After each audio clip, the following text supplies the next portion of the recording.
What's up, guys? Chase Oliver here, bringing you my WWE Monday Night Raw review for August 4th, 2014. Before I get started, though, big shout out to my boy Baron. Baron does video game playthroughs on YouTube. He's one of my loyal subscribers, comments on almost every single Raw review that I do, every single video that I do, pretty much. So I want to give a big shout out to him. I've been watching, his Let's Plays that he likes to do. Currently, he's doing a Pokemon Let's Play on his channel. He also does a bunch of other video game stuff on his channel. So if you like video games and you're interested in that type of stuff, check out my boy Baron in the description box. Anyways, let's get started with this Raw review. We kicked off Raw with a long, drawn out Triple H promo. That's literally how we kicked off Raw, and he was plugging the network. How much we should get the network. It's only $9.99 a month, guys. I don't know if you knew this, but it's only $9.99. So what are you doing? Get the network now. Now. But he did do something to accomplish for Monday Night Raw tonight. He talked about how, Seth versus Dean, they're going to have a match at SummerSlam. Great. They're going to have a match at SummerSlam. But how are we going to decide the stipulations to this match? It's going to be a beat-the-clock challenge. Dean Ambrose will face Alberto Del Rio, and Seth Rollins will face Rob Van Dam. Okay, cool. Contract signing. Sweet. Special vignette for John Cena and Brock Lesnar. Sweet. And then afterwards, Randy Orton, my boy, he got the microphone, talked about how he destroyed Roman Reigns, and he's going to destroy Roman Reigns on the WWE Network, $9.99 a month, at SummerSlam. Out comes Roman Reigns, says that you haven't killed me, Randy. I'm here to stay. And so Triple H makes the vintage Demon Kane and Roman Reigns last man standing match to kick off Monday Night Raw. This opening segment was pretty much about the WWE Network, which is, by the way, $9.99 a month. Roman Reigns versus Kane was a good match. Yeah, good last man standing match. Cool. But it's the same thing that I talked about in the John Cena versus Cesaro match. Yeah, the match may have been good, but ultimately, only one guy benefited from this. Only one guy, and that was Roman Reigns. Some people don't understand sometimes what I talk about in matches. When it comes down to match progression in the WWE and on your weekly TV, you should do these matches where guys are being elevated at the same time. Not where one guy looks like he's just a complete jobber, waste of space, he has no chance of winning, and one guy looks ultimately dominant. I mean, Roman Reigns, after getting beaten down by Randy Orton last week on Raw, he's fine to wrestle this last man standing match. There's nothing about Roman Reigns where he's hurt. He's not selling, the rib injury. Remember back in the good old days when Batista would get chokeslammed through a fucking table and he would always have, those freaking wraps around his waist and he would sell that injury during a match? It was just kind of like, whatever. The match was good. It definitely was, but this match only benefited Roman Reigns, and in all honesty, it was like Roman Reigns went through everything. He went through the freaking table, he had his head on the steel steps, and the match ends with like a simple Superman punch and a simple spear. That's how you took out the Demon Kane, with a simple Superman punch and a simple spear. It wasn't like a spear through a fucking table, it was just a regular-ass spear. So I'm expecting at SummerSlam, if Roman Reigns does not beat Randy Orton with one spear, then what will it take to defeat Randy fucking Orton? If the Demon Kane can lose after one flipping spear, freaking Randy Orton should be dead after one spear. Anyone should be dead after one spear. No one should be kicking out of the spear ever again. Like I said, if Kane gets taken out by just one spear and one simple Superman punch, that's all it would take to finish off any enemy for Roman Reigns. That was my problem. Like, the ending was just so dumb. It made Roman Reigns a little bit too dominant. Match was good, but it only helped Roman Reigns. It only benefited Roman Reigns this match here tonight. We saw with Kane, he took out the fucking mask again.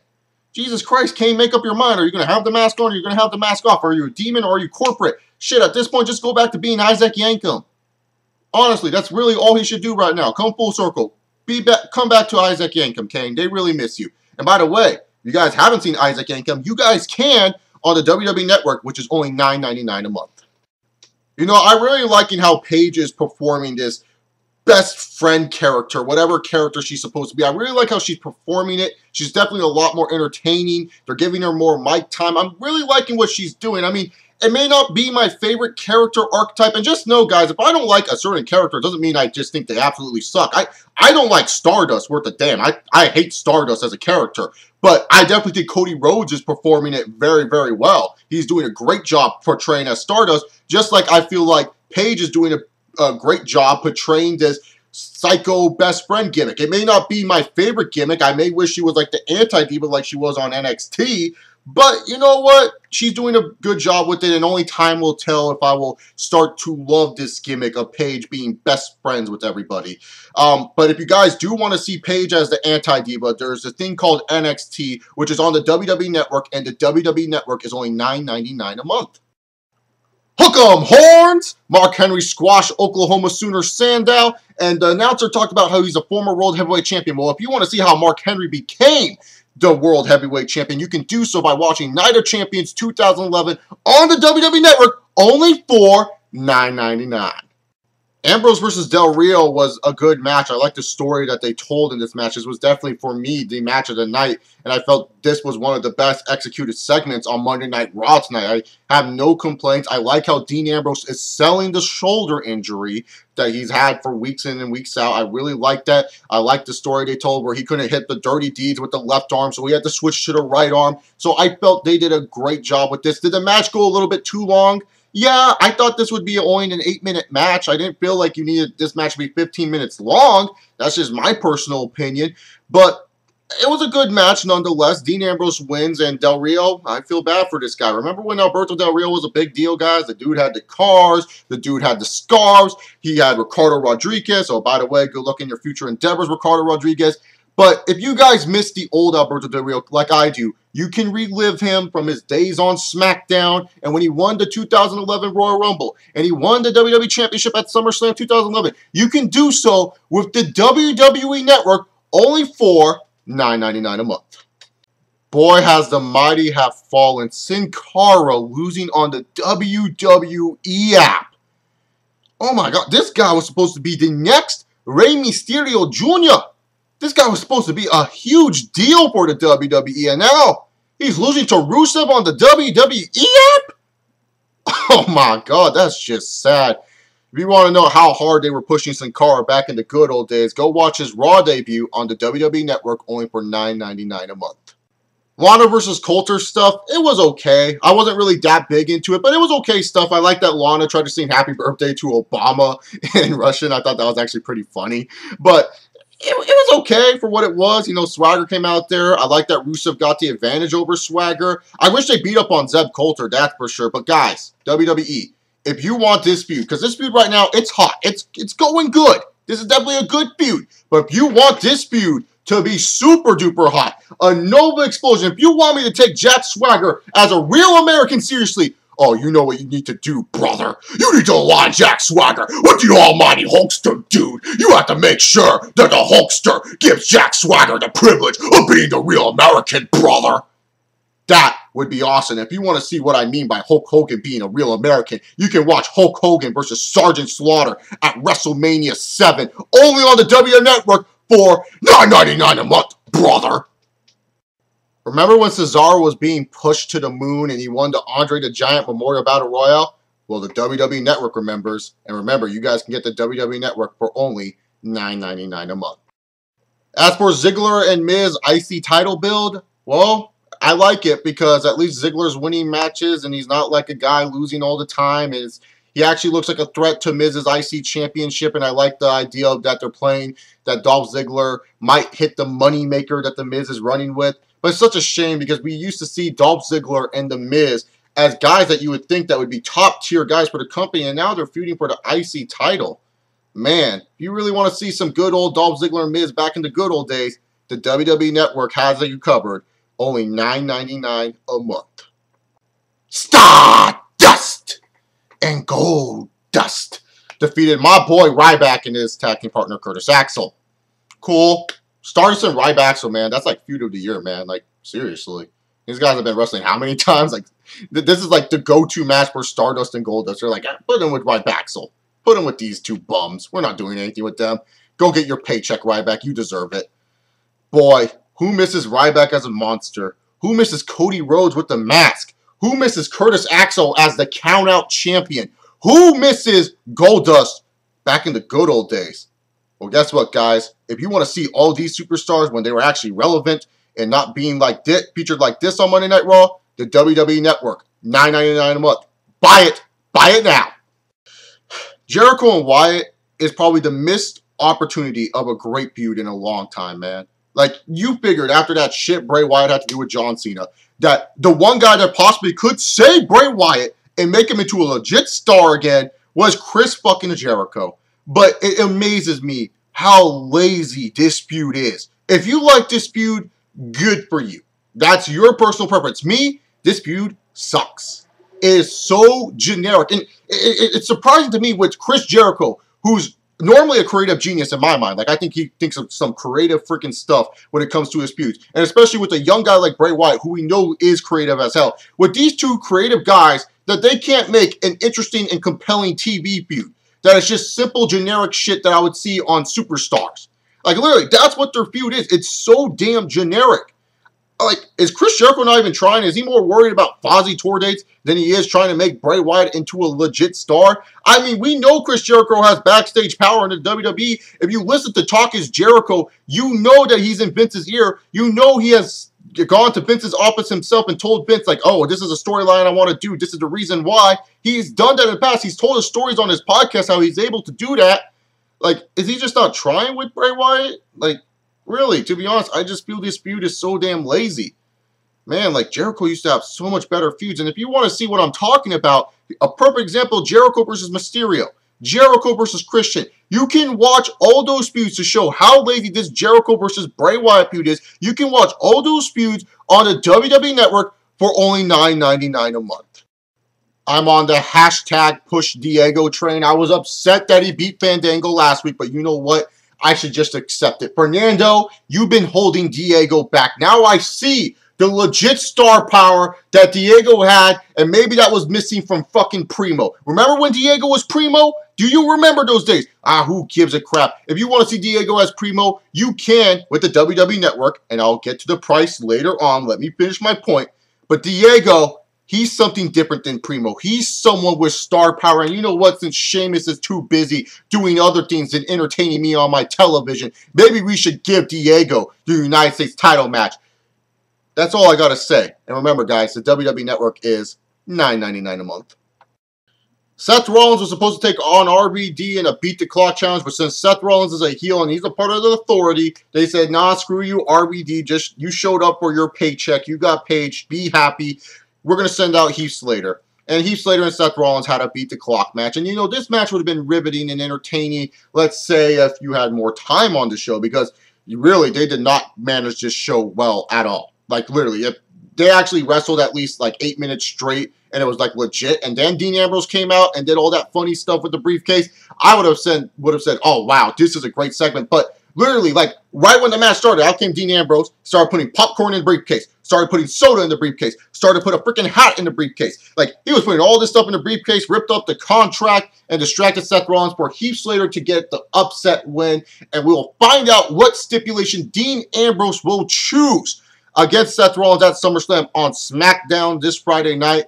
You know, yes, it was predictable as fuck that Seth Rollins was going to lose. Yes, it was funny what Dean Ambrose was doing with the stuff with the briefcase. I thought that was hilarious. But like I said, if this was like a match that actually took place for 8 minutes, and we just saw Seth toying with Heath Slater, he's like, ha ha ha, I'm better than you, Heath. He's just trying to prove a point how good he is, and he could have ended the match a long time ago. And then out came Ambrose doing all this funny stuff, and then afterwards you had Heath Slater do the roll-up win. That would have been money. But this right here, it was just fine. And if you want to see Heath Slater with other upset wins, like against Edge and Chris Jericho at SummerSlam 2010, you can do so with the WWE Network, which is only $9.99 a month. Bo Dallas and R-Truth. You know what that smells like to me? It smells like a WWE SummerSlam pre-show match. And you know where you can watch those sweet pre-show matches? Only on the WWE Network for $9.99 a month.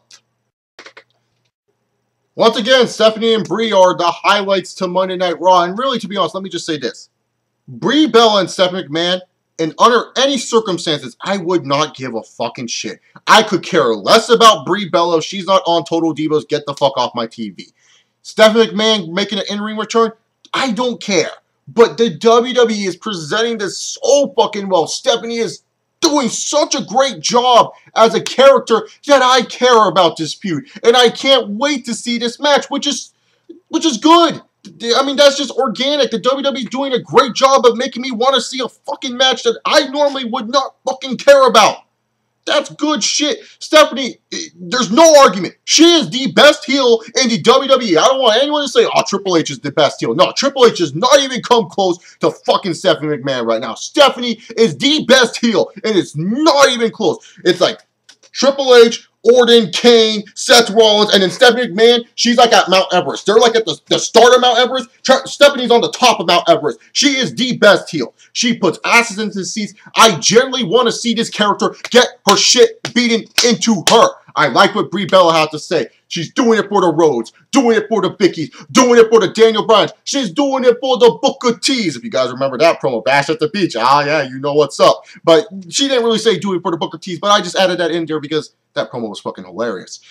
But yes, great stuff from Brie. And then Stephanie saying, I'm just going to beat the shit out of you. And then afterwards, when Triple H shoved the table, that was the best part of the whole fucking promo when Triple H fucking shoved the table. I thought that was hilarious. And then Stephanie hit that pedigree. Oh, Triple H has taught you well how to hit the pedigree, Stephanie. God has taught you well. And then afterwards, you know, you have it where she pedigrees Brie. The heels are standing tall. Yes. Yes, yes, doing the Daniel Bryan talk. I really like this. This was good stuff, to me at least.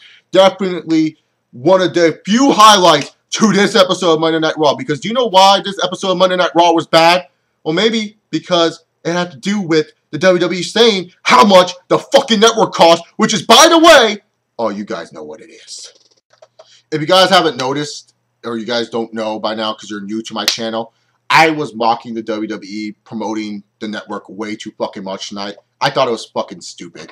WWE, the problem with the network is not the content on the network. We think it's fucking great. The problem with the network is not $9.99 a month. We think the price is great. It's actually a fair fucking price. The problem is you guys think that you should just over-promote this shit. You guys don't let it go organic or naturally. You don't give us a reason why we should buy the fucking network. You just shove it down our throats and say, hey, you better buy this fucking network. WWE, I get it. You're not happy that the network hasn't reached 1 million subscribers. I get it. I get it. You're a business and a company and you have to promote that shit. Well, you know what, guys? Too much promotion is not always good promotion. If you want people to get interested in the network, boy, why don't you just have it where you do NXT commercials every once in a while and say, hey, you can only catch NXT on the WWE Network. Why not promote that shit? Why not keep promoting Main Event more on the WWE Network? Show why Backstage Pass is the show to watch. Do stuff that would actually make us fans care about the network instead of having your fucking commentator hold a fucking sign saying Network $9.99. That looks stupid and it's just desperate, WWE. It's sad. Because you're a much better company than this. But to literally just whore out the fucking network, and I don't care if freaking people thought, oh, this was hilarious. It wasn't. It was just sad and pathetic on the WWE's behalf because they're such a better organization. They shouldn't be doing shit like this. They shouldn't be trying to whore out the fucking network. They should just try to get it natural and organic. And really, to be honest, WWE, one of your main features on the network and why I think a lot of people got the network was because of these special events, the pay-per-view events like the SummerSlams and the Battlegrounds and the Royal Rumbles and the WrestleManias, and the list can go on and on of all your pay-per-views that you have. We were going to get these for $9.99 a month. But in all honesty, when your Monday Night Raws are not good most of the time, like seriously, how many good Raws have we gotten like this year? 5, 6? Like 6 episodes of Monday Night Raw really that are good out of how many so far this year? That's not good. That's not good to only get like 6 good episodes of Monday Night Raw. Maybe 1 great episode and that's it. Like seriously, if you did better with your weekly television show and not worry so much about the fucking network and actually took time to write for your storylines instead of funny dialogue to say about the WWE Network, you could actually produce a good fucking show. I thought this Raw was not good. It really wasn't. It wasn't terrible, but it was definitely a bad episode. I thought it started off good. I said, oh wow, this Raw has potential to be good, but I was just getting sick and tired of hearing the network. And I wasn't even thinking about the matches. And I felt some of the matches didn't really deliver all that well tonight to me. I felt they wasted so much time with this whole fucking network campaign of saying why you must get the network that it just tuned me out of this episode of Monday Night Raw. I didn't think this Raw was good. If you thought this Raw was good, that's your opinion. I respect that opinion of yours. That's fine. You like this episode. Sorry to me, but this was not a good episode. They definitely did some stuff to set up for SummerSlam. I'll say that. That's why I'm not saying it's a terrible episode. A terrible episode would have been if they shoved the network down our throats and they didn't do anything to build up for SummerSlam. But they did do some stuff. You know, you made Roman Reigns look like a beast for Randy Orton. You know, you had Dean Ambrose and Seth Rollins do their beat the clock thing. You had that John Cena and Brock Lesnar vignette. You had Bray Wyatt and Chris Jericho build, and you had some Paige and AJ Lee build, and of course Steph and Brie build. They definitely had some build on the show, but it wasn't that entertaining build. Like I said, I felt like the highlights of the show were Ambrose and Alberto and Stephanie and Brie. And that's bad when probably 15 minutes and 30 minutes of your 3-hour show is good. That's bad. That's not good, WWE. Comment down below, what did you think of WWE Raw? If you guys like this review, give this review a thumbs up. If you guys didn't like this review, give it a thumbs down. I just want to know, what did you guys think about the video overall? And what did you think of Monday Night Raw? Make sure to check out my boy Baron in the description box down below. Also, if you want more thoughts on John Cena versus Brock Lesnar, my SummerSlam video is down below as well. Make sure you guys check out all the other videos on this channel. Follow me on Twitter at ChaseOliver68. Check out my website, chillingwithchase.com. I am out of here. Hope you guys enjoy your Monday night. Peace.